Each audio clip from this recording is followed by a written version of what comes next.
est 13 h, bonjour à toutes et à tous. Merci de nous rejoindre sur RTI 1. Voici les titres de ce nouveau journal. Paris, la capitale française, la 6e édition du Forum des marchés émergents, a noté le discours hier à la tribune du président de la République de Côte d'Ivoire.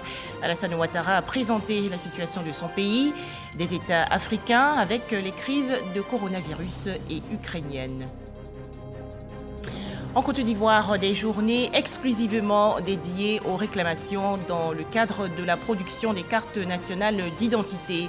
C'est une initiative de l'Office national de l'état civil et de l'identification. Cette opération se déroule du 17 au 31 mai 2022. Enfin, la junte militaire au Mali affirme avoir déjoué récemment une tentative de coup d'État. Le président de la République de Côte d'Ivoire à la 6e édition du Forum des marchés émergents à Paris, en France. Alassane Ouattara a prononcé hier à la tribune un important discours. Le chef de l'État ivoirien a présenté la situation des États africains et celle de la Côte d'Ivoire en particulier avec les crises de coronavirus et ukrainienne. Les explications de Awa Touré.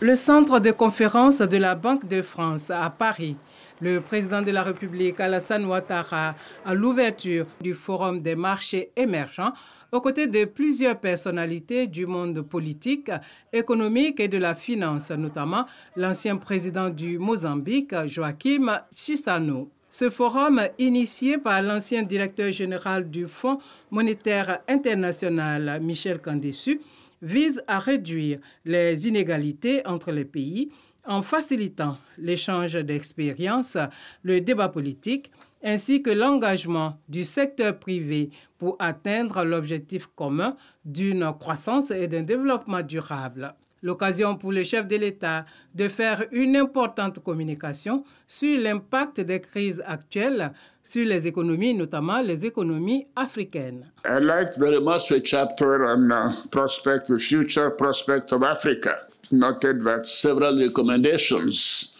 have been implemented in Côte d'Ivoire. Le président Alassane Ouattara a d'abord présenté la situation du continent africain en général et celle de la Côte d'Ivoire en particulier, avec les crises de la COVID-19 et ukrainienne. We think clearly we have the system under control. We almost have no case of COVID outside of Abidjan.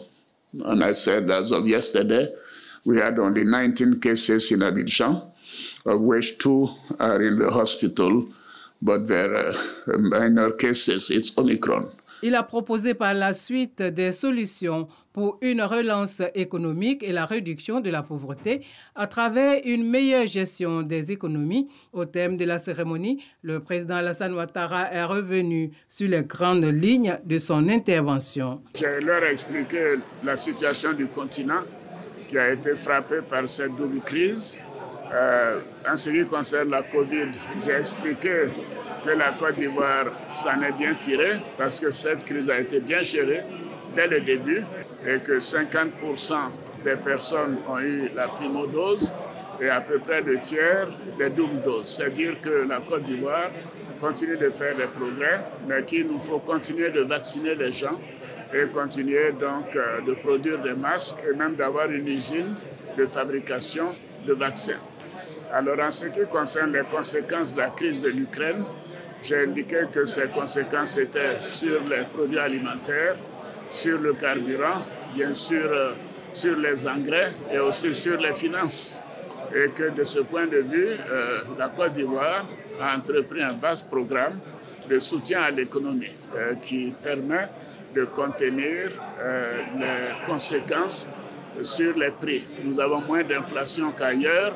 Nous avons moins de déficit qu'ailleurs, mais j'ai surtout insisté sur la nécessité pour la communauté internationale d'apporter un appui beaucoup plus important, que ce soit le Fonds monétaire avec le DTS, que ce soit la Banque mondiale avec l'IDA, que ce soit le groupe des 20 avec des soutiens beaucoup plus conséquents, mais également que nos pays doivent continuer de bien gérer nos économies et de faire en sorte que la croissance reprenne pour réduire la pauvreté et améliorer la situation des populations. Grand rendez-vous des économistes et bailleurs de fonds.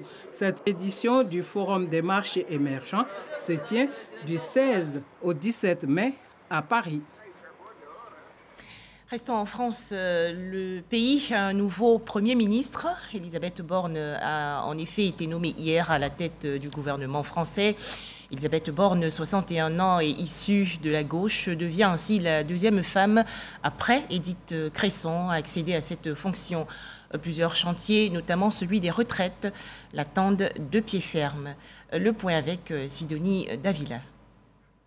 Elisabeth Borne, 61 ans, a bel et bien été nommée Premier ministre ce lundi, quelques minutes après la démission de Jean Castex. C'est donc la désormais ex-ministre du Travail qui s'installe à Matignon et devient chef du gouvernement. Elle est la deuxième première ministre de l'histoire de la Ve République après la nomination d'Édith Cresson dans les années 1990. Connue pour sa maîtrise des dossiers jugés plus techno que politique, elle était citée depuis des semaines comme la favorite pour Matignon. Selon le protocole, Elisabeth Borne doit désormais proposer une liste de nouveaux ministres au chef de l'État qui procédera à une nouvelle vague de nominations d'ici la fin de la semaine. L'annonce de son futur gouvernement ne se fera pas pour ce lundi. Il devrait être dévoilé dans la journée de mardi ou de mercredi. C'est une première mondiale. La Côte d'Ivoire accueille les 17 et 18 mai 2022 les rencontres internationales des grands événements sportifs. Le Premier ministre Patrick Hachi a lancé aujourd'hui dans la commune de Port-Bouët la 9e édition des RIGE. Cet événement mobilise une vingtaine d'entreprises françaises qui travaillent sur le projet de la Coupe d'Afrique des Nations, édition 2023. Les précisions de Alexis Ouedraogo. Les rencontres internationales des grands événements sportifs, RIGES 2022, ouvrent leurs portes à Abidjan. 48 heures durant, promouvoir l'économie sportive. Les RIGES sont un lieu d'échange entre décideurs impliqués dans la gestion des grands événements sportifs et entrepreneurs de la filière sport. Cet événement a vocation à présenter l'évolution des différents marchés internationaux de la filière. Et chaque année, les RIGES réunissent près de 300 personnes et une quinzaine de pays à l'honneur.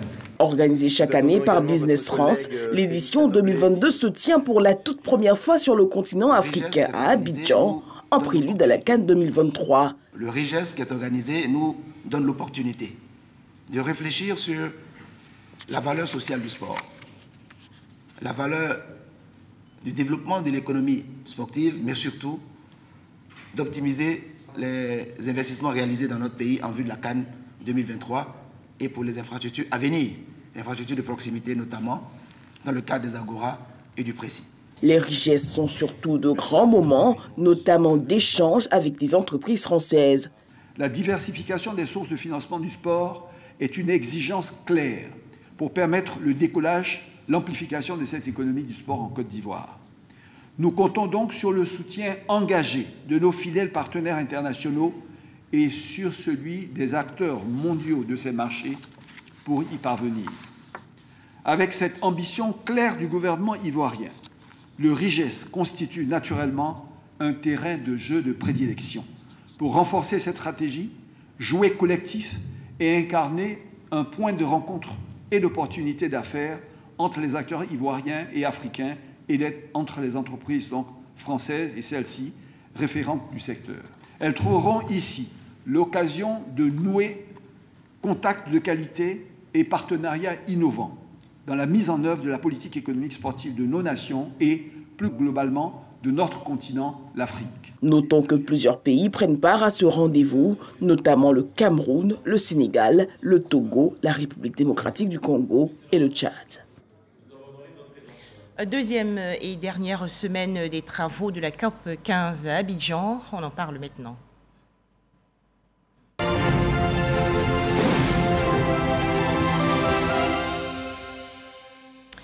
Les participants à la COP 15 partagent leurs expériences pour apporter des réponses au changement climatique. Certains ont visité le 15 mai dernier, et cela à l'invitation de l'ambassade d'Israël, la parcelle irriguée de l'Institut national polytechnique Houphouët-Boigny de Yamoussoukro dans la région centre.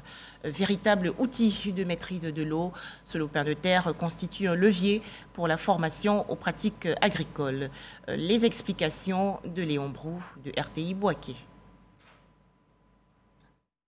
Sur cette parcelle irriguée de 2 hectares, fruit de 6 ans de partenariat entre l'Institut national polytechnique Houphouët-Boigny et l'ambassade d'Israël en Côte d'Ivoire, 6 cultures, cacaoyer, bananier, manioc, aubergine, piment, concombre. Des champs nés de l'expérimentation de pratiques pour faire l'agriculture autrement. Ici, on peut basculer à d'autres cultures avec possibilité de doubler la production en toute saison grâce à la maîtrise d'eau. Pouvoir maîtriser l'eau, c'est permettre aux plantes d'avoir leur potentiel de production en termes de rendement et à éviter l'extension qui va déboucher éventuellement sur les problèmes fonciers. Le deuxième problème, c'est qu'à travers la maîtrise d'eau, les jeunes qui rentrent dans le secteur agricole peuvent avoir un salaire mensuel parce qu'avec le système d'eau, on peut produire à tout moment. Recevant des participants à la COP 15, l'Institut national polytechnique Houphouët-Boigny assure de sa maîtrise d'eau et présente son mécanisme d'irrigation de la station de pompage à l'arrosage des plants. Un enseignement ponctué d'exercices et autres explications sur le cycle de croissance des cultures. Riche découverte pour les visiteurs. L'arbre pour le chocolat, qui s'appelle comment? Cacaoyer. C'est la première fois que je vois ça. Tout ce que nous cherchons en matière de changement climatique, de la gestion durable des terres, c'est effectivement l'utilisation rationnelle de l'eau. C'est une innovation dans la mesure que sur 2 hectares, il y a une certaine rotation de culture. Sur cette question du partage d'expériences sur la production agricole continue grâce à la maîtrise d'eau, ouverture de la Côte d'Ivoire et Israël. C'est basé sur la technologie israélienne d'irrigation goutte à goutte. Et c'est un bon exemple aussi comment est-ce que tous les pays de la région peuvent partager les knowledge, les connaissances. Nous avons des programmes d'extension de cette expérience au niveau national pour essayer d'implanter dans toutes les régions de Côte d'Ivoire ces mêmes technologies de parcelles expérimentales à travers la technologie de culture de goutte à goutte que nous avons appris dans le cadre de notre collaboration avec l'État d'Israël.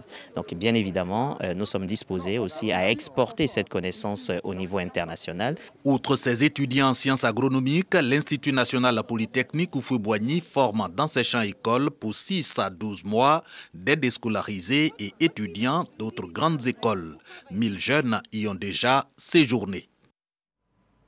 Et en marge de la COP 15 qui se déroule actuellement à Abidjan, une session de formation à Bouaké dans la région centre pour des acteurs du monde rural. Plusieurs jeunes agriculteurs ont été instruits sur la pratique de l'agriculture biologique. Ce type d'agriculture n'utilise ni pesticides ni engrais chimiques, mais favorise plutôt l'utilisation des biofertilisants. Les explications de Kader Sogodogo de RTI Bouaké. Les effets néfastes du dérèglement climatique se ressentent sur plusieurs secteurs d'activité. L'agriculture reste la plus grande victime. Appauvrissement des sols, rareté des pluies et perturbation des cycles culturels. Pour atténuer ces effets, la pratique de l'agriculture biologique reste une alternative. En marge de la conférence des parties COP en terre ivoirienne, l'association Ivoire éco-responsable AIER forme des jeunes à l'agriculture biologique. Alors, en marge de la COP 15 qui se tient actuellement à Abidjan, sur la lutte contre la désertification, cette formation initiée par l'AIER dans le cadre du projet Label Ivoire Liane 2 vise à former les agriculteurs sur les techniques de la gestion de la fertilité des sols et également de la gestion des ravageurs biologiquement. L'agriculture biologique se veut une agriculture qui n'utilise ni pesticides, ni engrais chimiques, ni OGM. Elle préconise l'utilisation des ressources naturelles. Ces jeunes sont formés à la fabrication du compost et de biofertilisants. Cette formation est vraiment pratique parce qu'eux-mêmes, ils vont apprendre la production des fertilisants, ils vont également apprendre la production des biopesticides Nous espérons qu'après cette formation, les agriculteurs puissent répliquer le même système dans leurs champs pour ne pas avoir à acheter les intrants qui coûtent de plus en plus cher sur le marché. L'agriculture biologique est une conception globale de la production favorisant la préservation des équilibres naturels du sol et des plantes, le recyclage et la biodiversité. L'agriculture biologique se veut aussi un moyen pour résoudre la question de l'employabilité des jeunes. Le Niger, bon élève en matière de lutte contre le réchauffement et la désertification, selon les travaux de la COP 15. Le Niger, c'est plus de 50% de terres arides, mais le pays s'investit activement dans la restauration des terres. Alors comment s'y prend-il? Retrouvons Kader Sogodogo de RTI Bouaké. Simini, nous sommes au Niger, à 100 km au nord de Niamey, la capitale. Une zone désertique qui se transforme progressivement en un oasis où faune et flore auront droit de cité. Le pays, qui fait de la lutte contre la désertification une priorité absolue, multiplie les initiatives dans ce sens. La Grande Muraille Verte, un projet qui rencontre le soutien financier de l'Union africaine, redistribue les cartes dans le bon sens. Simini, au Niger, est le point de départ de cette grande muraille verte qui vise à restaurer 100 millions d'hectares de terres arides en Afrique d'ici 2030. La toute première activité, ça a été vraiment la confection des ouvrages de captage des eaux de ruissellement, les banquettes et puis les demi-lunes sylvopastorales. Donc ici, on a à peu près une vingtaine d'hectares qui ont été récupérés et puis plantés. Pour la COP 15 en Côte d'Ivoire, axée sur la lutte contre la désertification, le Niger ne pouvait pas répondre absent. Le pays dispose d'un stand à l'Hôtel Ivoire. Le Niger, faut-il le rappeler, c'est plus de 50% de terres arides. Et cela ne constitue en aucun cas un frein à sortir du giron de la famine. Les 3/4 de la superficie du Niger sont désertiques. Et le Niger, vous savez, est pionnier en matière de lutte contre la désertification parce qu'aujourd'hui, beaucoup de pays, notamment d'autres pays africains, regardent l'expérience du Niger. Et c'est une expérience en matière de récupération de terres, en matière de gestion durable de terres que nous avons beaucoup d'expérience. On produit de la pomme de terre pour vous dire qu'aujourd'hui, le Niger essaie de faire face à la sécheresse, face à la désertification. Ces efforts auront permis au Niger de développer son agriculture. La pauvreté des terres a conduit à développer des techniques nouvelles pour sortir des oasis dans le désert. Dattes, oignons, pommes de terre et autres cultures sont produits en abondance et exportés à travers le monde. La région d'Agadez fait à peu près 52,6% du territoire national du Niger. Et comme vous le voyez, c'est un territoire très vaste, mais désertique. Maintenant, par la force des choses, ces populations, aujourd'hui, ces cadres des oasis de désert arrivent à les maîtriser pour enfin produire ce que vous voyez ici, par exemple, ces dattes. Donc nous sommes venus ici, en tout cas, pour amener les plaidoyers de ces populations. Le discours du président de la République de Côte d'Ivoire, Alassane Ouattara, à l'ouverture de la COP 15 en ivoirienne, qui traduit la vision de ces est salué par le Niger et vu d'ailleurs comme la boussole de la lutte contre la désertification. C'est un discours très responsable. Le soutien fort, nous savons que nous l'avons déjà à notre niveau. Maintenant, nous demandons que la communauté internationale également puisse s'inscrire justement dans la même dynamique que nos présidents respectifs. À la COP 15, le stand du Niger ne désemplit pas. Le pays a de l'expérience à partager, mais également est preneur de bonnes pratiques nouvelles pour freiner la désertification. Pour notre sécurité et notre santé, faisons-nous tous vacciner contre le coronavirus et respectons les gestes barrières.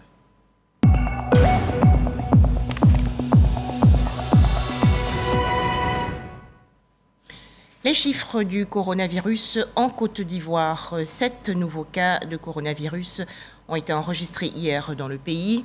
Annonce faite par le ministère de la Santé, de l'Hygiène publique et de la couverture maladie universelle.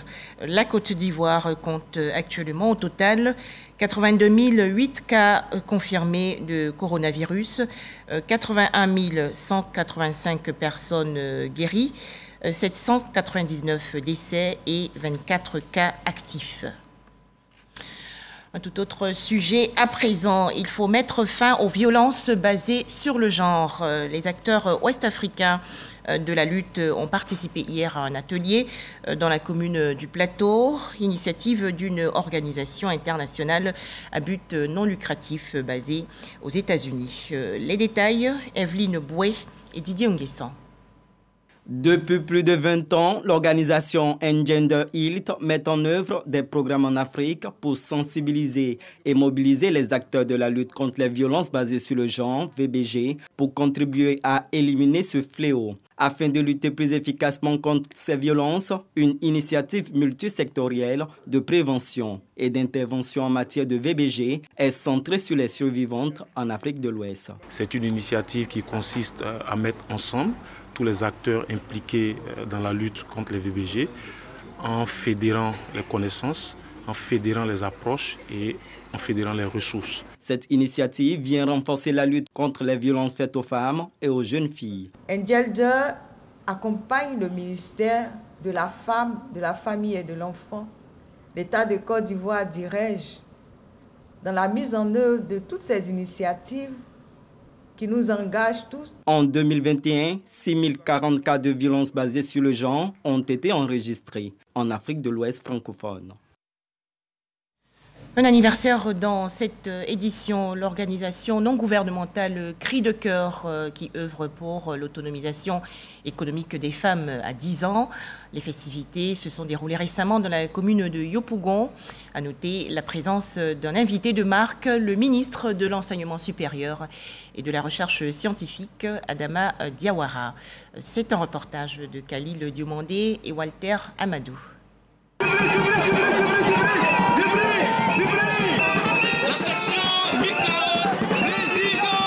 Les femmes issues des différents quartiers de la commune de Yopougon sont venues massivement pour célébrer les 10 ans d'existence de l'ONG Cri de cœur, une organisation qui œuvre à améliorer les conditions de vie des femmes et des enfants. Concernant nos activités menées durant ces années, 8000 femmes ont été formées en entrepreneuriat, éducation financière et en alphabétisation. 18 enfants en situation difficile ont été retirés de la rue par nos soins et placés dans les centres sociaux éducatifs en vue d'un meilleur encadrement. Le ministre Adama Diawara, parrain de la cérémonie, est bien présent pour témoigner sa solidarité à l'ONG. L'ONG Cri de cœur de la femme et de l'enfant est une ONG qui mène des activités assez nobles au profit des femmes et des enfants de la grande commune de Yopougon.